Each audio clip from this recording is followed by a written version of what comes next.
Goodbye, activewear brands just selling apparel and or footwear. Hello, activewear brands that are no longer constrained by their original categorical boundaries.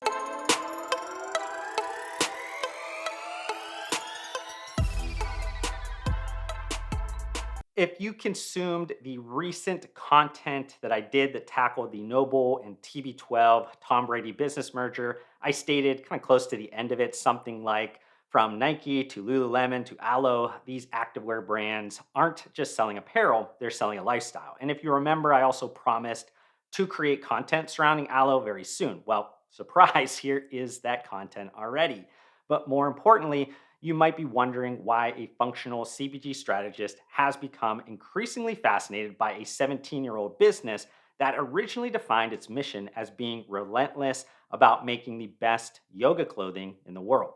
No, I'm not a yogi or even a yogi to be. Moreover, I think anyone that watches enough of my videos or knows me in real life can attest to the fact that I'm way too frugal to pay $128 for a basic hoodie or $68 for a basic crew neck t shirt.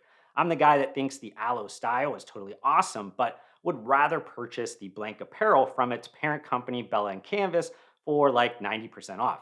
But I've started to pay closer attention to Aloe's strategic decisions of late because it keeps moving further into my domain, which is the emerging and intersecting categories of functional food, beverage, and nutritional supplements. So let's talk about that product extension stuff first. But just to kind of set the tone for this content, after that, I'll also walk you through my thoughts on the success probability and also weave in some additional insights around what's powering an increasing amount of these strategic decisions across the marketplace.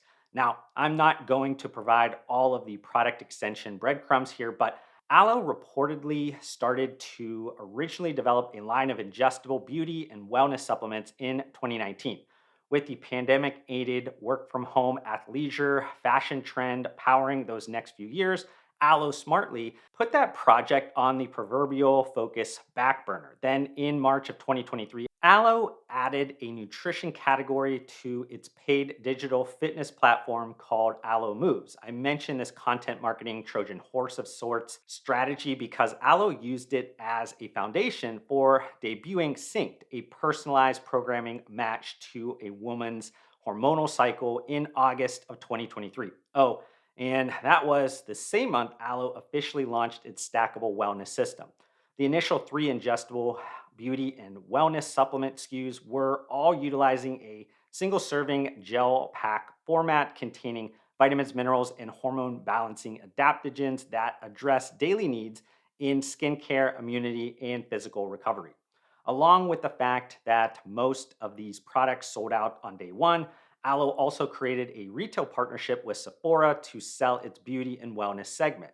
Feeling good from early feedback on its product extension strategy, Aloe decided to double down on the stackable wellness system last month by introducing three more SKUs, this time in the traditional capsule format. These formulas are effective individually or part of a stackable routine, include a comprehensive multivitamin called Superfood Multivitamin, a stress reduction supplement aptly named Chill, and then finally a caffeine-free energy supplement called Energy Pop. And then, similarly to the content strategy used in conjunction with that initial supplement product launch, Aloe is this time pairing it with a much larger move into wellness brand campaign. The goal of this decision is to likely paint a multifaceted view of wellness encompassing movement, mindfulness, and recovery, utilizing each celebrity ambassador, such as NBA star Jimmy Butler, to represent one of Aloe's brand pillars. Finally, why not use the holiday timing, I think, of Valentine's Day to launch even more supplements, right? Especially when you consider that holistic well being is likely not achievable without a healthy sex life. And I probably spent way too much time detailing all of those aloe supplement launches over the last like half year, but I wanted to show you that this wasn't like in January 2023 when Gymshark launched a limited time offer pre-workout powder in partnership with supplement brand Applied Nutrition. Much like Aloe, Gymshark has an extremely passionate community and has become best in class at creating audience movement through digital storytelling. But it's pretty clear to me that Gymshark is still far behind Aloe in terms of evolving past traditional product category constraints to own a larger slice of the customer's identity.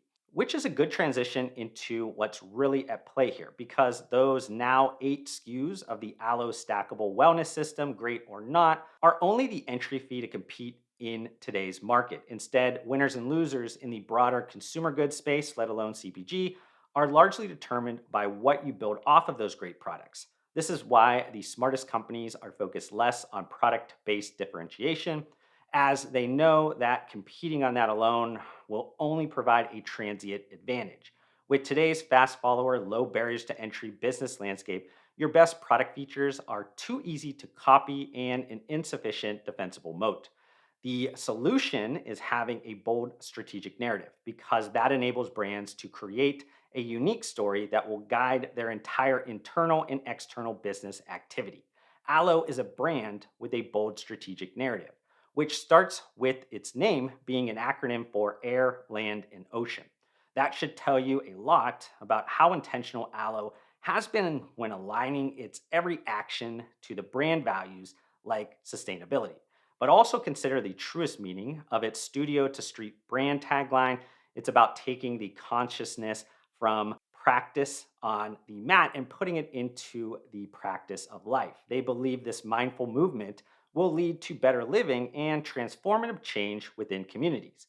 Now, some of the pushback I saw from the Noble move into nutrition with the TB12 deal was that it would detract from the core business. And while that can be essentially true, as business resources usually have constraints, it can also be at the same time myopic if you don't understand the larger strategic approach of brands curating an entire lifestyle. So, Aloe must continue to innovate around their consumer specific lifestyles, but more importantly, those innovations should also nurture its brand ethos and attitude. Looking at it through that lens, the Aloe Stackable Wellness System is just another logical extension of products that becomes the foundational vessel for which the brand can layer rich stories on top that further inspire mindful movement, wellness, and community. The same can be said about another important brand touchpoint, the almost 100 Aloe stores globally that are called sanctuaries because they provide elevated wellness experiences to customers and represent an opportunity to get plugged into new communities in meaningful ways. In today's marketplace, younger consumers are increasingly looking for visionary brands that are radically and bravely changing both our individual and global cultures with exciting and bold new lifestyle choices. It's that strategic narrative boldness that attracts these younger consumers, but also provides a distinctiveness that's highly defensible from a competitive landscape perspective. By continually and almost gradually changing shape to predict its customers' needs, Aloe seeks to seamlessly become truly essential, visible, and celebrated parts of its customers' lives without them even realizing it. But I just want to end with some quick final thoughts. Whether it was last year's Gymshark pre workout LTO launch or Aloe's now 8 SKU stackable wellness system, there's still something uncommon about very large activewear brands getting involved within the supplement industry at some level.